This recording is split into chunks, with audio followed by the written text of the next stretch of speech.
9 अष्ट सिद्धि नव निधि के दाता असबर दीन जानकी माता राम रसायन तुमरे पासा सदा रहो। आज तुम लोगों ने पुण्य करा होगा, शनिवार के दिन पूर्णिमा के दिन तुम्हें अष्ट सिद्धि नव निधि मिल गई। आज किस्मत वाले हो गया, भाग्यशाली। अष्ट सिद्धियां नव निधियां प्राप्त हो गई। गाते गाते पूरी जिंदगी हो गई थी। रोज हनुमान चालीसा पढ़ते थे, रोज बोलते थे अष्ट सिद्धि नव निधि गिराता। अष्ट सिद्धि थी कौन सी, नव निधि थी कौन सी? बच्चे पूछे तो बता तो सकते हो कि अष्ट सिद्धि ये है, नव निधि ये है, और किस किस चीज का क्या क्या लाभ है। अष्ट सिद्धि मालूम है? अरे जल्दी बोलो, नहीं मालूम? लिखना चालू करो बात। अष्ट सिद्धियां, पहली अणिमा, दूसरी महिमा, तीसरी गरिमा।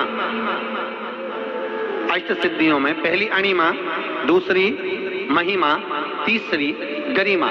ये हनुमान जी महाराज की जो अष्ट सिद्धियां हैं, इन सिद्धियों के लिए आपको ज्ञात होना चाहिए, हनुमान जी महाराज के जब घर में तुम रोज हनुमान चालीसा का पाठ करती हो, आज एक दिन हो गया, कल दूसरा दिन हो गया, तीसरा दिन हो गया, कैलेंडर में जो पंचांग हो कैलेंडर हो, उस कैलेंडर में एक निशान बना कर रखो कि आपके 108 जब पाठ पूरे हो जाएं, तब 108 बाती आप हनुमान जी महाराज की इन अष्ट सिद्धियों के नाम से लगा दी।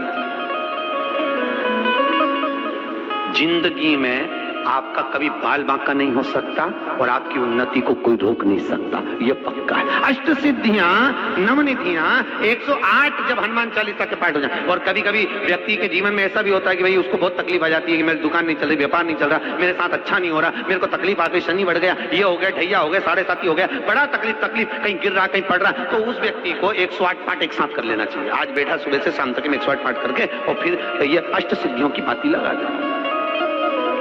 पर अष्ट सिद्धियों की जो बाती लगती है घृत में है, घी घृत, अष्ट सिद्धि। तो ये बाती, तो पहली अणिमा सिद्धि, दूसरी महिमा, तीसरी गरिमा, चौथी लघिमा, चौथी लघिमा, पांचवी प्राप्ति, पांचवी क्या है? प्राप्ति। छठी प्राकंभ, छठी है प्राकंभ। सातवीं है ईर्षत्व, ईर्षत्व, और आठवीं है वशिष्ठ, आठवीं है वशिष्ठ। ये हनुमान जी महाराज की 8 सिद्धियां और 9 पूरी हनुमान चालीसा की एक एक चौपाई में एक एक चीज से एक एक बीमारी का इलाज है, एक एक बीमारी का। महाराज हनुमान चालीसा की एक एक चौपाई से एक एक बीमारी का।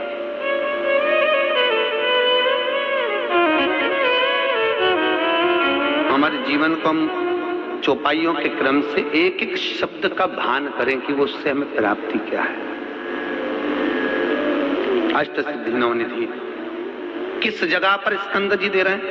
नवनिधियां जहां पर सेतु बंद हुआ, जहां पर सेतु। तो आप रामेश्वर जाएं, पुराने डाकघर के पास में आज भी 9 शिलाएं नवनिधि के लिए स्कंद देव ने वहां विराजमान करी थी।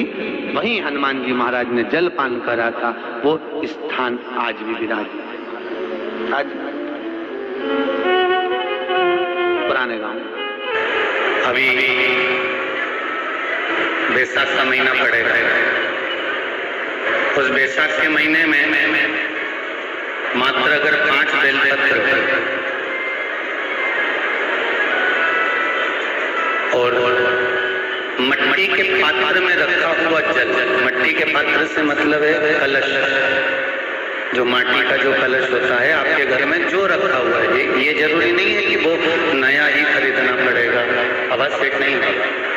ये जरूरी नहीं है कि वो आपको नया ही कलश खरीदना है, नया ही आपको लेकर आना है, या नया ही आपको लेकर आओ।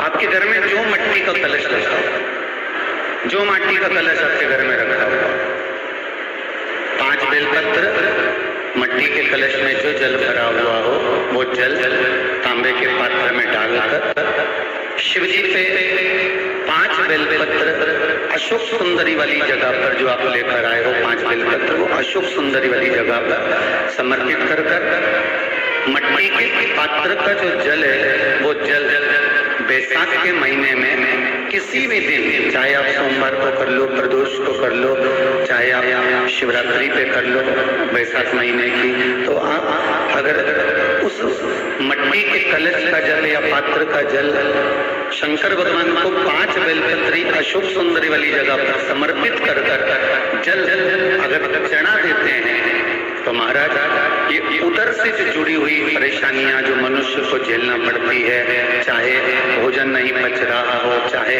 उदर में पथरी हो रही हो, या कोई अनेक परेशानियां जो उदर से जुड़ी हुई होती है, बैसाख के महीने में अगर प्रतिदिन मट्टी के पात्र का जल शिवजी को समर्पित करा जाता है तो उदर से जुड़ी हुई सारी समस्याएं अपने आप धीरे धीरे समाप्त होने लगती। बेलपत्री की जड़ के नीचे, बेलपत्री के वृक्ष के नीचे 1 लोटा पानी चढ़ाने का नियम बना। रोज नहीं चढ़ा सकते, सोमवार की सोमवार चढ़ाओ, सोमवार को नहीं चढ़ा सकते तो प्रदोष के दिन चढ़ा लो, प्रदोष को नहीं चढ़ा सकते तो जो बैसाख के महीने में शिवरात्रि आएगी आप उस दिन भगवान शंकर को बेलपत्री के वृक्ष के नीचे जल चढ़ा लो। क्या होगा उससे? शिव महापुराण की कथा कहती है बैसाख के महीने में तुलसी की अर्चना और बैसाख के महीने में बेलपत्री की अर्चना, ये दोनों अर्चना करने से, पूजन करने से, जल समर्पित करने से घर में कभी संपदा की कमी नहीं होती, वहां वैभव। कई लोग तो ऐसे हैं उनका आज तक हनुमान चालीसा पढ़ना नहीं है, आज तक कोई चालीसा, चाहे गायत्री चालीसा हो, लक्ष्मी चालीसा हो, शिव चालीसा हो, पढ़ना ही नहीं आती, बस बैठ गए भगवान के सामने और पढ़ लिया आसन लगा के। नहीं, चालीसा पढ़ने का भी एक नियम है। अगर कोई लक्ष्य लेकर पढ़ रहे हो तो उसका एक नियम है। पूरी जिंदगी पढ़ते रहोगे तो भगवान की प्राप्ति नहीं है, पर लक्ष्य लेकर अगर पढ़ा है आसन से, जिस भगवान की चालीसा पढ़ रहे हो उसकी मूर्ति या उसका फोटो आपके सामने होना चाहिए।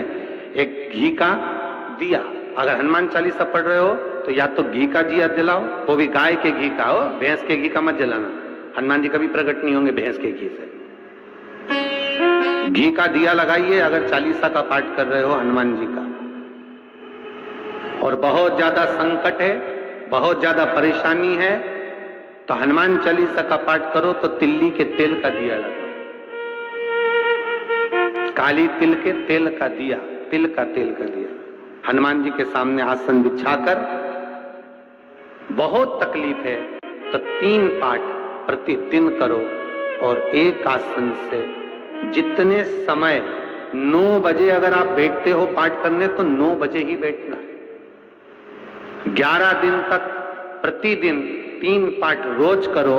एक पानी का लोटा, कलश, तांबे का जल अर्थात तांबे का लोटा हो, स्टील का लोटा हो, तुम्हारे पास जो कलश हो उसमें जल भरकर, एक सिक्का उसमें पटक कर, एक लौंग पटक कर प्लेट से ढक कर रख दो और प्रतिदिन बस टाइम पर बैठकर पाठ करो।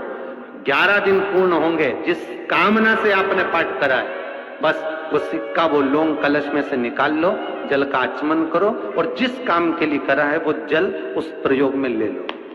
उस प्रयोग, किसी से बात करने जाना है तो वो जल पी कर जाइए, कोई से हाथ मिलाना है तो वो सिक्का, वो लौंग अपने हाथ में रखिए, अपने साथ रखिए।